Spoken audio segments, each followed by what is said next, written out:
Hello, listeners. We want to let you know that we will be presenting at the Pennsylvania Society of Addiction Medicine annual meeting online on March 2nd. You can hear us speak and even see what we look like. After an extensively heated discussion, Sonya and I have picked the 10 articles that we reviewed which changed our practice the most. It's a little embarrassing, but we're going to put ourselves out there and tell you some of the things that we did wrong and how we changed our ways after reading these 10 articles. You can register for the conference at psam-asam.org. Hope to see you all there.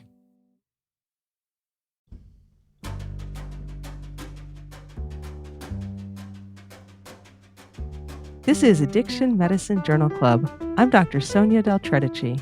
And I'm Dr. John Keenan. We believe that addiction is a disease that can be treated, and we want to help you stay up to date with the latest research that you can use in your addiction medicine practice.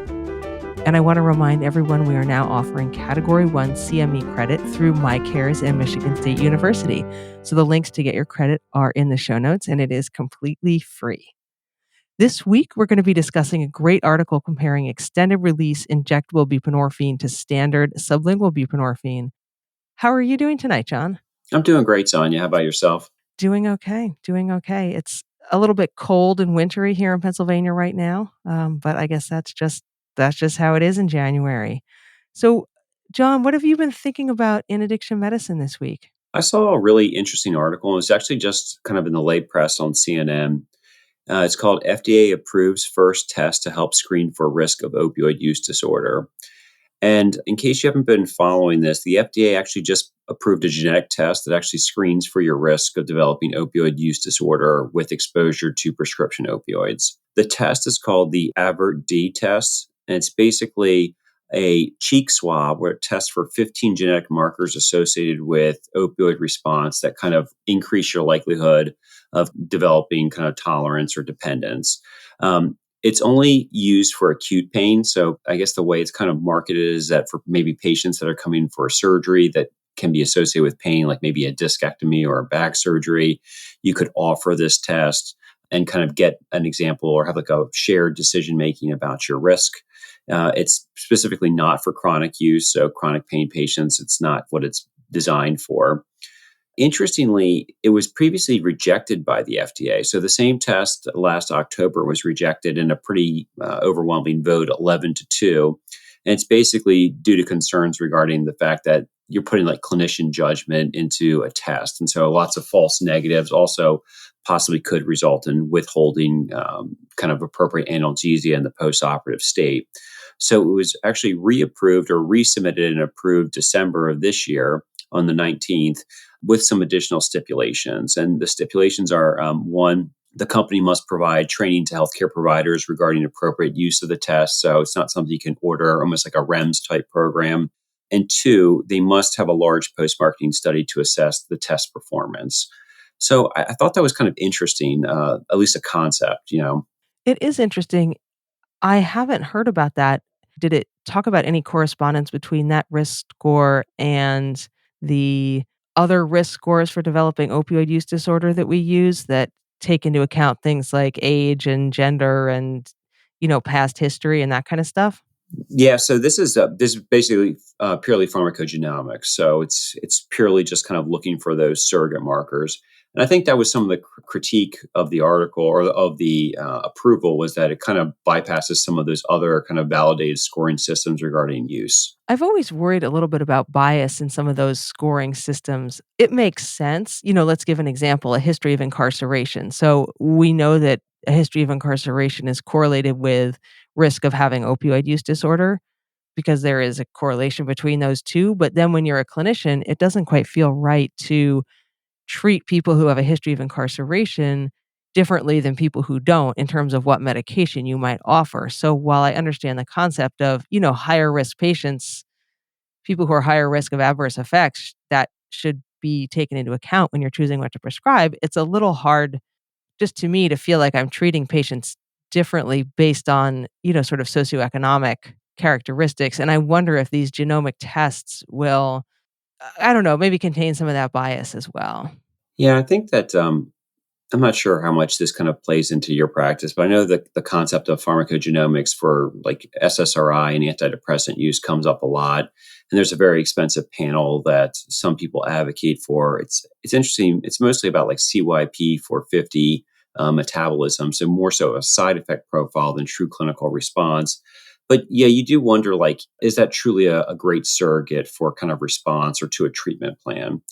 And I think my only concern with a test like this is I think it could be useful for shared decision making. I think people that have family histories may want to know that they're at increased risk. Certainly, I have very motivated patients with opioid use disorder histories that have very large surgeries like thoracotomies or pneumonectomies for lung cancer, and they actually avoid opioids altogether in the postoperative period because they're very motivated. So, I guess if you had a high risk profile, someone may feel the desire to use like a more opioid sparing pain regimen. But I do worry about could this result also in someone interpreting this and withholding appropriate pain medication for someone in the postoperative state. Well, and it's all just risk. None of it is 100% guaranteed. And the question is how big is the risk, you know? I think some previous articles, it's 1 in a few hundred people who get exposed to opioids might develop opiate use disorder, which is kind of a big risk, but not huge. How big is the risk for people who have a high score? Is it just slightly higher? Is it a ton higher? Is it almost guaranteed? And those kinds of concepts are really hard for patients to understand and for doctors to understand, and to put into actual practice when you have a patient in front of you. But it's a really interesting concept. I don't know. I guess we'll have to see if we end up using something like that in the future. So what's going on in addiction medicine for you? So I had some kind of depressing news. Um, I saw it a few weeks back and I wanted to share it with everybody. So you and I both work with pregnant people with opioid use disorder. And while having opioid use disorder is associated with worse pregnancy outcomes, it hasn't seemed like the opioids themselves are harmful to the fetus. Classically, opioids are not teratogenic. They don't lead to congenital anomalies, growth problems, really anything. It's the other associated issues with opioid use disorder: other drugs, tobacco use, malnutrition, lack of prenatal care, poverty, other infectious diseases. All those things can harm the fetus. But the opiates themselves, other than neonatal withdrawal syndrome, don't seem to really be a problem. However, there is some bad news in that area. There have been a cluster of congenital anomalies, sort of a new syndrome in newborns that seems to be associated with heavy fentanyl exposure in utero. They think that maybe the fentanyl is interfering with cholesterol metabolism of the fetus. And there was a cluster of infants, 6 infants born at a hospital in Wilmington, Delaware, and a very astute genetic counselor there recognized the congenital similarities in these infants and then started looking for other cases across the country. And they published a paper, which is sort of a case series of quite a lot of infants who had these similar anomalies, and all of them were exposed to high levels of fentanyl in utero. So it was things like microcephaly, so small heads, small bodies, cleft palates, craniofacial abnormalities, finger and toe abnormalities, genital abnormalities. And of course, these are all infants, so they have no idea about the future cognitive abnormalities or behavioral problems that these children might experience in the future. But there were significant congenital anomalies in this cluster of babies. And I'm just sort of sad about it. It's another casualty of the opioid epidemic, and women who maybe thought that while they knew fentanyl wasn't good, they did not think that fentanyl will cause birth defects, that, they have caused problems with their fetuses and now their children. So just sort of a sad development and a scary one because fentanyl is a dominant opioid being used in our country right now by people with opioid use disorder and pregnant women. So that's what I was thinking about. I'll put a link to the article where they describe this case series in the show notes for everybody to look at. It's super interesting, but I think it's another reason to encourage pregnant women to get into treatment and get off fentanyl as soon as possible. Yeah, definitely. That's the first I've heard of that. That's very interesting because you're right. I think kind of classically we're always taught it's really not the opioids themselves, but more so the kind of the withdrawal syndrome that's harmful to the fetus. It's interesting. And this is not promising in our fentanyl era if this is a true association or causative. Yeah, and of course, it's not 100% clear what the causative mechanism is, but there was no genetic syndrome found in this cluster of children. and all of them were exposed to fentanyl in utero, and there is sort of a biologically plausible mechanism by which fentanyl might disrupt cholesterol metabolism. So I think it's biologically plausible, although you're right, totally not proven yet. But I think now that they know about it, they'll be able to be on the lookout a little more. Interesting. So, John, are you ready to talk about this article? Sure. I have a really interesting article this week. It was a very long article, so I feel like I was like taking out the heavy bag. It's 21 pages long, a lot of statistics, but a very good article just the same. So it's a superiority and cost effectiveness of monthly extended release buprenorphine versus daily standard of care medication. It's a pragmatic parallel group, open label, multi-center, randomized control phase 3 trial. It's from the Lancet, December 2023. So, a little bit of background here. In 2020, an estimated 61 million people around the world use heroin or non medical opioids, with use associated with respiratory suppression and fatal overdose. Opioid use disorder can arise and is maintained by hard to control cravings and compulsive drug taking despite personal and social harms. Maintenance treatment with pure opioid receptor agonists like oral methadone, classically at a dose of 60 to 120 milligrams per day, or the partial opioid receptor agonist antagonist transmucosal buprenorphine at a dose of 8 to 24 milligrams a day, are considered the international standard of care for treatment of opioid use disorder. On average, methadone or buprenorphine maintenance is associated with reduced opioid use, increased abstinence, a reduced risk of fatal overdose, improved personal relationships, and better social functioning. In the UK, primary and secondary National Health Service clinics and non government services provide treatment for opioid use disorder. Treatment is initiated through observed daily doses, with patients eventually taking home up to 14 days of treatment. While standard of care treatment, there is substantial evidence that methadone and buprenorphine is suboptimal for many patients, with previous cohort studies and meta analysis showing some less than ideal outcomes. Up to 64% of patients continuing to use heroin despite treatment 10 or more days in the past month. On patients in active treatment, 22% of currently absent patient exiting treatment, so kind of lost to follow up. Only 53% of sublingual buprenorphine and 63% of methadone patients complete treatment, quote, successfully, end quote, and 50 to 90% of patients relapsing to opioid use 1 month after discharge from treatment. So still high relapse rate with discontinuation of treatment. Observed once daily pharmacy dosing of medications for opioid use disorder is often cited as a stigmatizing experience, causing patients to exit treatment and relapse. Once monthly extended release buprenorphine has previously been validated as non inferior to the sublingual formulation in terms of opioid abstinence. There's been no studies to date evaluating whether the profile of the extended release depot can overcome the effectiveness limitations of the current standard of care medications. What's your thoughts about that topic, Sonya? I guess the authors of the article had felt that, the buprenorphine and methadone, opioid agonist treatment was not necessarily as effective as it could be. Although I have to say, with it working for 50% of patients while they take treatment, like that's a lot more effective than a lot of our treatments. Number needed to treat of 2 to get someone off illicit opiates. So I actually think methadone and buprenorphine is very effective, but with it being such a high risk disease, of course it'd be better if it worked for all people. But I actually don't think it's so bad. What's often surprising to me is how much people rely on medication and the high relapse rate once you stop medication. I mean, that's the big surprise for me, not how well medication works, but how poorly everything else works if you don't have medication in the mix. I was going to actually say the one thing that I kind of take away is actually the stigma. So, kind of definitely observe treatment, while often considered standard of care or oftentimes deemed kind of quote medically necessary. It is stigmatizing, right? It treats a patient like they're incapable of taking care of their own health needs. And also, I have other patients kind of talk about self stigma, where they feel bad about themselves, not from an external source, just that they have to take a pill twice a day to feel a certain way. And so I do think that there is an emotional toll that might be kind of underreported or kind of under discussed in terms of these medications.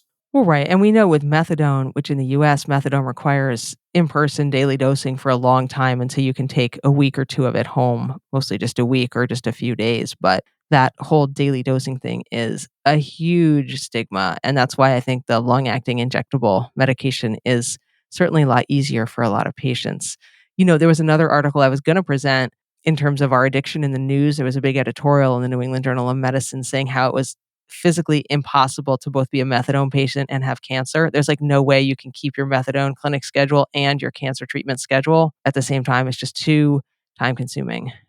So I think that stigma related to daily dosing of methadone is a huge problem for patients.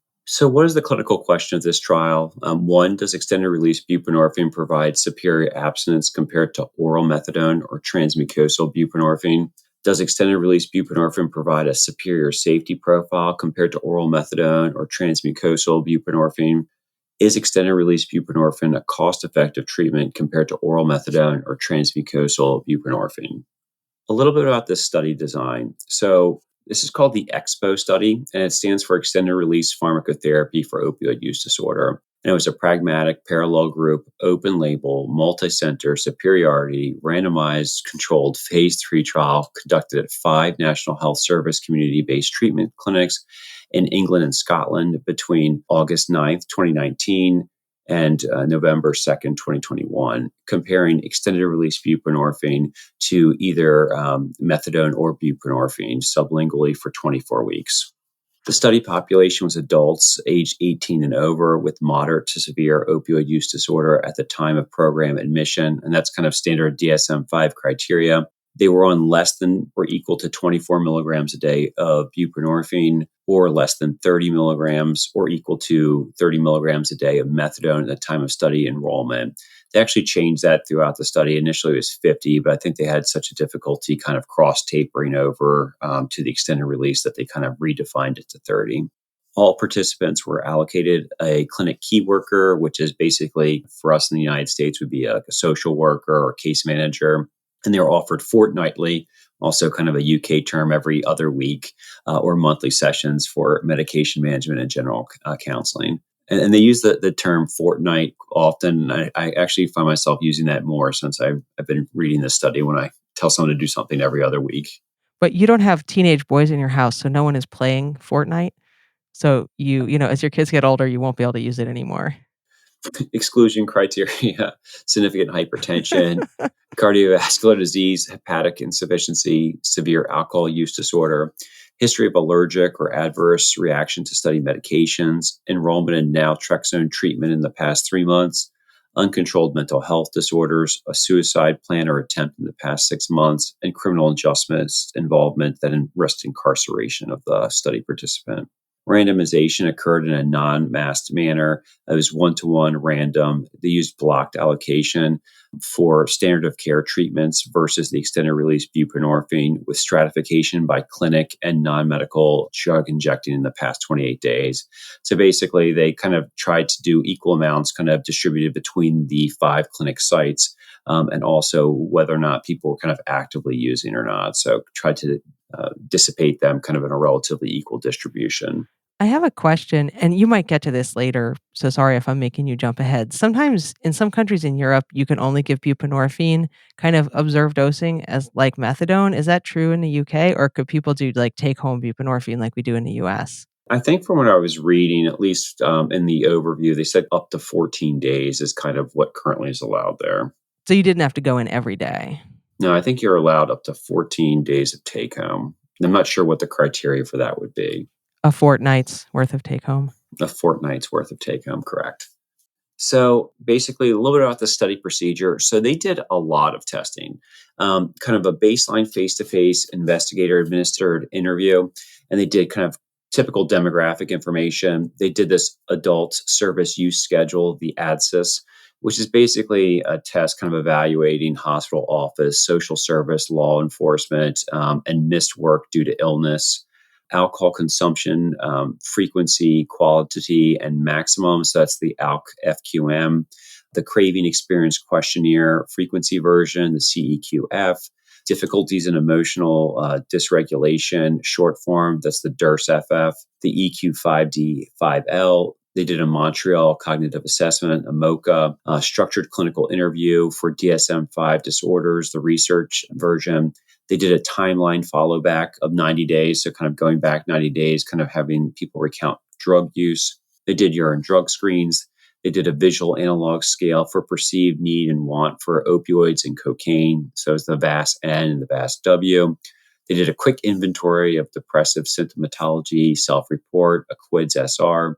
They did a work and social adjustment scale. That's a WSAS. Addiction dimensions for assessment and personalized treatment and ADAPT test. Clinical global impression severity improvement. That's the CGIS and the CGII. A key work contact form. That's a KCF. A patient report outcome severity and improvement, a PRO-S and a PRO-I. And they did a service user recovery evaluation, which is called a SURE, and that was a perceived domain-based recovery status. So I felt like that was quite the plate. My gosh, I hope they, like, brought snacks for people because that seems like it would take hours. I mean, some of them are literally look at this scale 1 to 10. Do you want this drug? I mean, that's pretty quick. I'm not sure some of these tests, I haven't kind of personally administered them or kind of seen people receive some of these. So that was the baseline interview. And then patients were randomized to receive either standard of care, so that's methadone or buprenorphine, or the extended release buprenorphine. So those are the two groups, kind of the buprenorphine methadone standard versus the depot.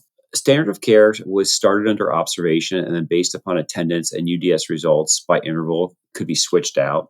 You were allowed to switch between the standard of care. So if for some reason buprenorphine wasn't working for you, you could switch to methadone or vice versa. The extended release buprenorphine participants received their first 300 milligram injection immediately if they were on greater than or equal to 8 milligrams a day of buprenorphine, or after a 3-day run in on 8 milligrams if baseline buprenorphine was less than 8 milligrams per day, or after a 3-day run in if they had an 8 to 24 per day milligram per day of buprenorphine if baseline methadone dose was less than or equal to 30. So basically, you got it immediately if you're over 8. Any other scenario, you had kind of a run in on 8 if you weren't on it at all. And if you were on methadone, they tried to capture you at that 30 milligram threshold that we often hear is like the cross tapers threshold.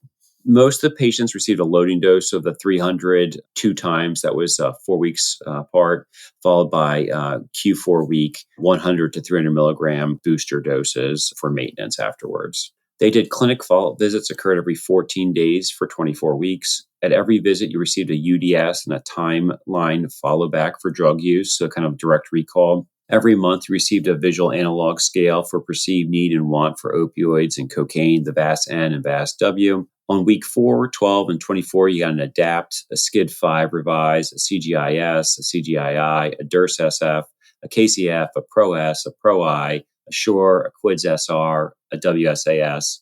And weeks 12 and 24, you got an ADSYS, an EQ50-5L, and a SCIDS-5 revised. Oh my god. It's, like, way too many surveys. It's a lot of data. It's good stuff. It's good stuff. I would be interested to see, why they chose to kind of at weeks 4, 12, and 24 give that battery, and weeks 12 and 24 a different battery. It's kind of interesting. Lots of data points, though. It's a lot of data. The primary outcome was days of abstinence, so urine drug screens and timeline followback. Secondary outcomes were treatment retention, opioid use disorder, and cocaine use disorder remission. Cocaine and benzodiazepine use, that was via UDS and timeline followback. Longest duration of continuous abstinence from opioids, cocaine, and benzodiazepines. Alcohol use, that's the ALC, FQM. Endpoint scores on the ADAPT, the CEQF, the VAS-N, the VAS-W, the CG101, DIRS-FF, PRO-I, SURE, QIDS-SR, and WSAS. This paper was very stats heavy. So they did intention to treat analysis and they did sensitivity analysis, ran many different ways. They did basically week 1 minus the last 14 days, covariable treatment days prior to enrollment, baseline predictors of missing data. They did a missing data, quote, worst case scenario, and missing data, quote, best case scenario. They also did a cost effectiveness analysis, which is likely incurrence of cost beyond the NHS and social services. They did quality of life years, and they did this incremental cost effectiveness ratio that kind of was their big kind of measure of cost effectiveness. And it was the mean difference in cost between intervention group divided by mean difference in quality of life years. So what do you think so far of the trial? I thought it was good, actually. I mean, honestly, it's a relatively simple question despite the excessive number of, survey instruments. Basically, tell me if I've got this right. people were either on methadone or buprenorphine, and they were stable, and they got randomized to switch or not over to the injectable buprenorphine. Correct. And you could switch between methadone or buprenorphine if you weren't on the injectable, and then they followed them for 6 months and saw who stayed off drugs. So that's a pretty simple clinical question. And then they did all those surveys to see if there was any other data. I mean, this is just I'm not knocking all these survey instruments because honestly, I don't even know what a lot of them are. But, if you have too many surveys, too much data, something's gonna be positive. Sometimes it's better to have fewer survey instruments. Like if they do so many of them, at least one is going to show a difference just through random chance. So I don't know. I guess that's my only hesitation about there being so many different endpoint scores in what is a relatively simple clinical question.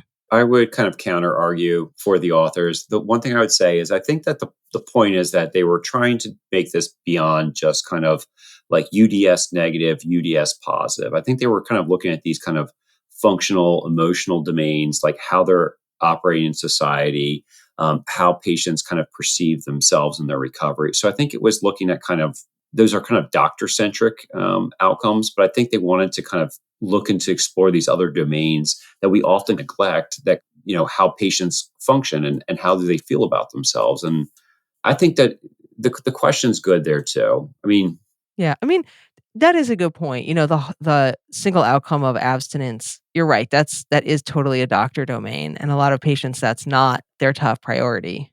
And if you can sort of get into even if the 2 treatments are equally effective in terms of abstinence, if one is a lot more attractive to patients with a lot fewer side effects, or less stigma, sure, then that is a good finding. Okay, so maybe I'll take it back. Go to town, survey everything.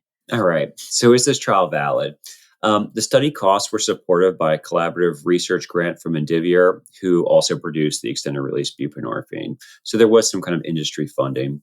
The authors had many disclaimers for research grants. The majority were nonprofit, academic, and non industry related, with the exception of Indivior and Beckley SciTech for 3 of the authors. I think I've talked about this before. Like I was a research assistant, which was not a glamorous thing, but at kind of university settings, a lot of people's kind of like oftentimes not very glamorous salary is kind of derived from research grants. So it's not uncommon to have some industry funded, even if they're kind of more academic. So it doesn't necessarily mean a bad thing.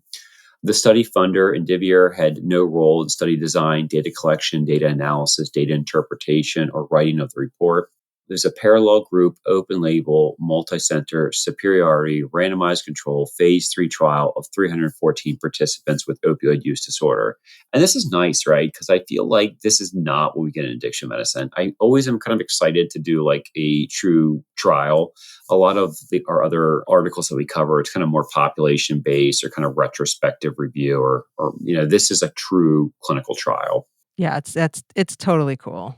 I like the fact that it was under quote standard conditions. So this is like a real world trial. It wasn't super controlled environment. This was those 5 clinics. This is just what they were doing, and then they kind of just let it go.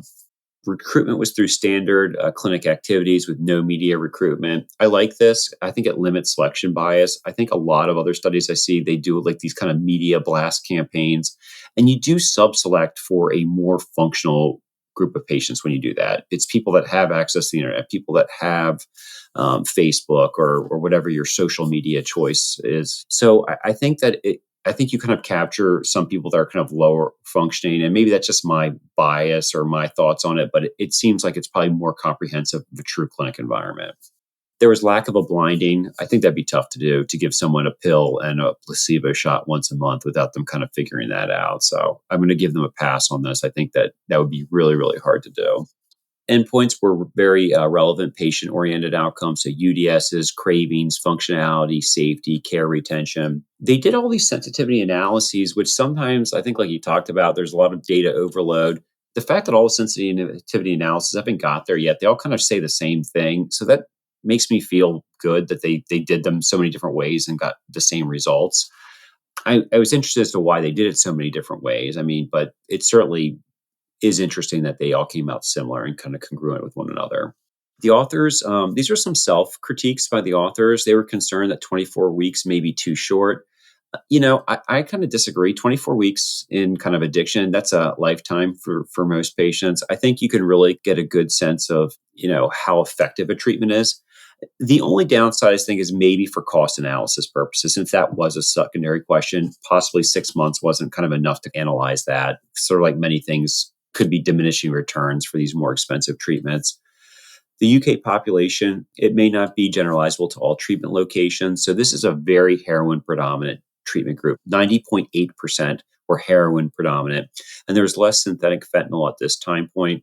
I think I hear the argument quite a bit that kind of the possibly methadone is favored for patients with these new fentanyl classes and being more effective at symptom control and kind of capture.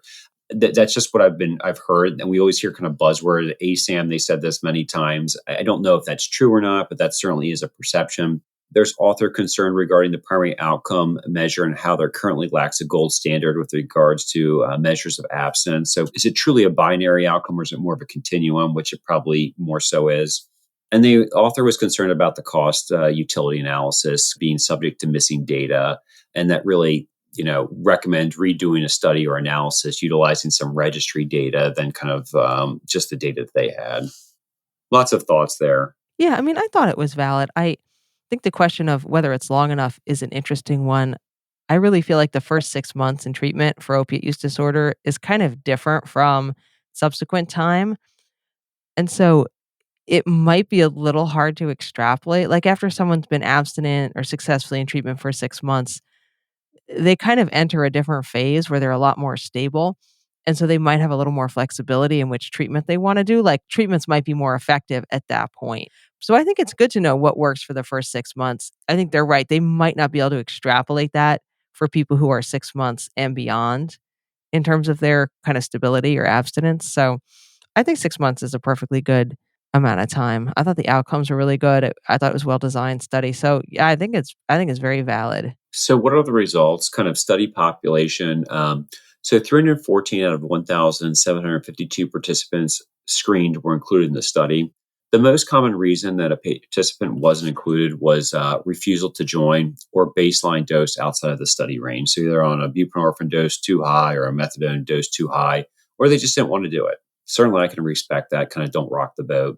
There was 156 patients in the standard of care group and 158 in the extended release buprenorphine group, and they were very similar at baseline. They were middle age, kind of mean age of 42. They were male, 74.2%. They were white, 83.8%.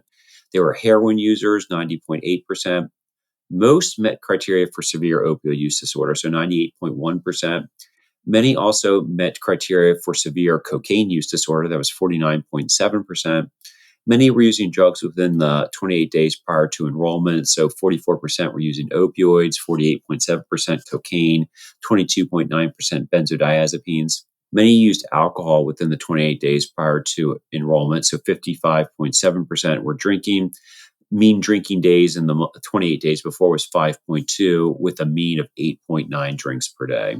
They scored similarly on craving scales, emotional dysregulation, depression scales, and work social adjustment scales. 210 out of 314, which is 66.9%, completed the study, 54.5% in the standard of care group, while 79.1% in the extended release buprenorphine group. In terms of the procedure itself, 155 out of 156, that's 99.4% of standard of care participants received their allocated drug, with 123 out of 155, that's 79.4%, enrolled in ongoing treatment at the end of the trial. 137 out of 157, that's 87.8% of sublingual buprenorphine patients had dosing information with a mean dose of 12 milligrams per day with a range of 1 to 26 milligrams per day. There were 11 patients on methadone, and they all had dosing information with a mean methadone dose of 28.9 milligrams per day with a range of 20 to 61. Right, now that seems, yeah, real low, right? That is light. Now they did select, right? So they selected for 30 or below. So I think this is a little selection bias right here, right? There are people on low dose methadone that they included, not kind of the higher dose group. 150 out of 158, that's 94.9% of extended release buprenorphine patients received their allocated study drug, with 110 out of 158, 69.6% receiving all 6 injections. The most common dosing profile was 300 milligram loading dose times 2, followed by 100 milligrams a month or Q28 days times 4. And that was done in 68.2% of patients. In terms of the primary outcome, mean days abstinence from opioids was 104.37 in the standard of care group, which was less than 123.43 in the extended release buprenorphine group. They did this adjusted incident rate ratio, which was 1.18, and that did meet statistical significance. Subgroup analysis showed that patients with more severe opioid use disorder related problems, as evident by higher CGIS, had statistically significant less days of abstinence. And that had an adjusted IRR of 0.68, and that was statistically significant. Subgroup analysis of patients with the CGIS in the moderate to extreme range exhibited more mean days of abstinence and with the buprenorphine extended release group at 114.23 days versus 81.53 in the standard of care group, also statistically significant with an IRR of 1.32. Some secondary outcomes, the total mean days of enrollment in study treatment was higher in the extended release buprenorphine than the standard of care group, 144.6 versus 128.5 days, statistically significant with an adjusted IRR of 1.12.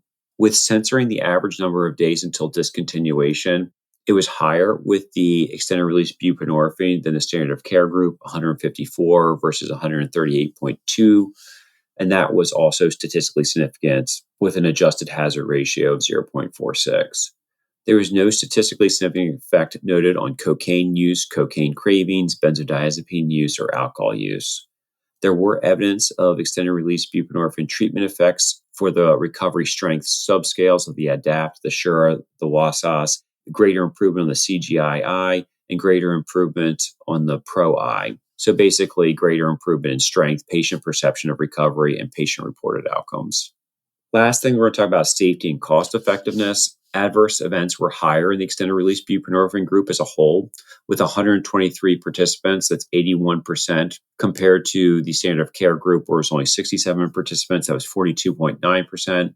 That was kind of surprising to me, although when you dig into it, the extended release buprenorphine group, the most common adverse effect was basically rapidly resolving pain from administration. That occurred in 26.9%. So that does make sense. So kind of injection site pain that's transient. The most common adverse effect in the standard of care group was infections, and that was 28 out of 133. That's 28.6%. There were 11 serious events in the extended release buprenorphine group. That was 7%. And there was 18 serious events in the standard of care group at 11.5%, which seems kind of more like what I would expect.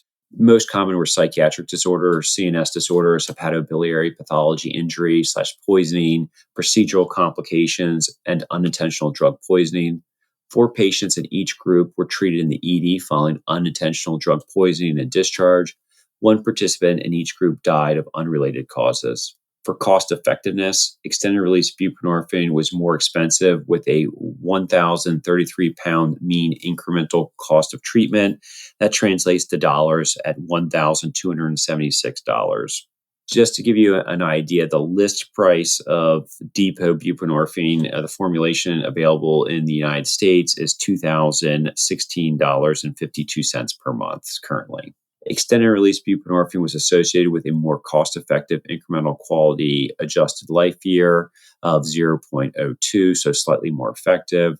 And this incremental cost effectiveness ratio for the extended release formulation was 47,540 pounds with a willingness to pay of 30,000 pounds. So, probably not cost effective per this particular model.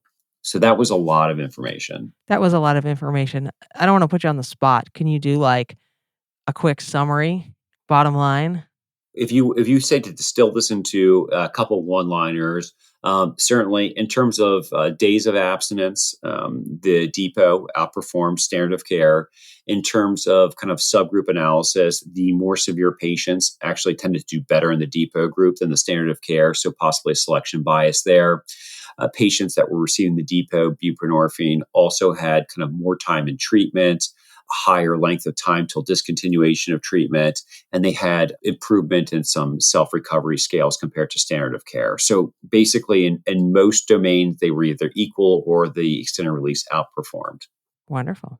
So, I always kind of boil this down to like, does this help me in my patient care? I am an outpatient family med doc. I practice addiction medicine as well. I offer a variety of medications for opioid use disorder. I do depot buprenorphine as one of my treatments. I will be kind of fully transparent. When this product first came out, I was kind of drinking the haterade due to the cost. I just thought that the cost was outrageous, and I didn't see what the benefit would be. And I will go on record, I was totally wrong. This is a great medication for some patients. Anecdotally, many of my current patients on the extended release buprenorphine, they do have severe opioid use disorder, and many of them were actually unsuccessful in a methadone maintenance program prior to me taking them on. So that is not an uncommon story that I see in my clinic. Currently, patient preference really kind of guides my decision making to provide either sublingual buprenorphine, extended release buprenorphine, or naltrexone for my patients with opioid use disorder, or refer them to a methadone maintenance program if their care cannot be accommodated in my clinic. This expo study would suggest that I should possibly guide the patients with more severe opioid use disorder towards the depot, as they may do better. Although it's not my decision, it's the patient's decisions ultimately, because there's thoughts that, at least from this study, that there is an association. It could result in more opioid abstinence, more treatment retention, greater suppression of cravings, and improved emotional state, particularly among that subgroup. The only possible limitations I see from this study is that it was the predominantly heroin group.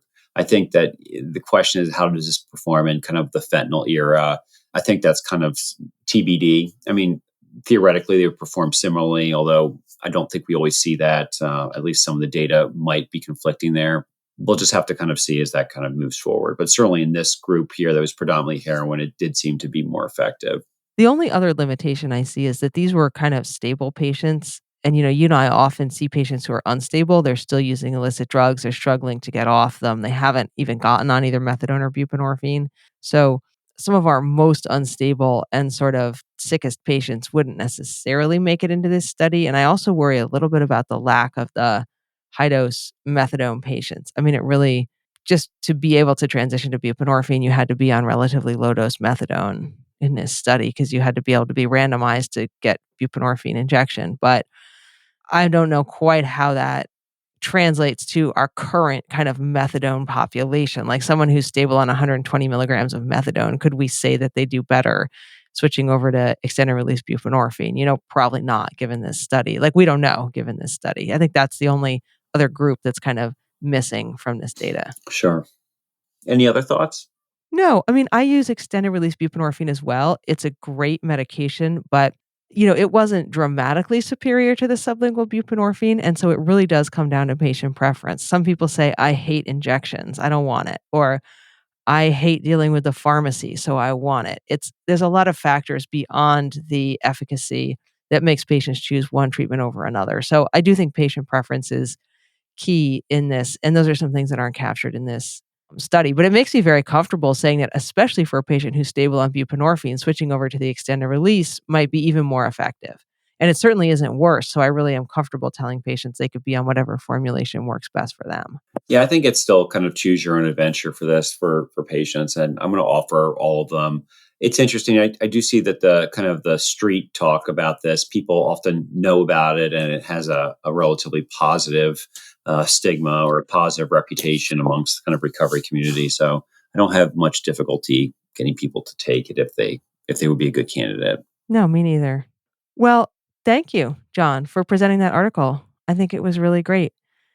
We did get some comments that I wanted to share from our listeners. So, one of our YouTube listeners named Ilham Foster was obviously going through the back catalog and sent us in a comment about episode 15, which was on methadone versus buprenorphine for opiate use disorder in pregnancy. And they said, quote, "Glad to find more recent research. Women are far too overlooked where research is concerned." So I just wanted to thank Ilham for that comment. We got another back catalog comment as well on our Facebook group from Parmis Rad, who was listening to episode 26, which was about the concept of addiction survivors. So they said, I love this article and your discussion of it. In my opinion, it is empowering and more accurately describes current state of patients than euphemisms like in recovery or addict alcoholic for patients who are abstinent but still introduce and identify themselves as such. Thank you. And for those of you who might not have listened, that was a great article we talked about where we talked about people who are, rather than in addiction recovery or addiction as a chronic disease, thinking of them as survivors of addiction. So if you want to, go back and listen to episode 26. So thank you for listening to the Addiction Medicine Journal Club. The best part of any journal club is the conversation, and we want to hear what you have to say. To have your opinions about the articles included in future episodes, send us your comments on Twitter, Facebook, YouTube, Spotify, Threads, email, a lot of ways to contact us, and the links will all be in the show notes. Our original theme music was composed and performed by Benjamin Kennedy, audio editing by Aaron McHugh. Our CME support is from MyCares, and we are produced by Dr. Patrick Beeman and Ars Longa Media. Addiction Medicine Journal Club is intended for educational purposes only and should not be considered medical advice. The views expressed here are our own and do not necessarily reflect those of our employers or the authors of the articles we review. All patient information has been changed to protect their identities. Thank you for being part of the conversation. Have a great day.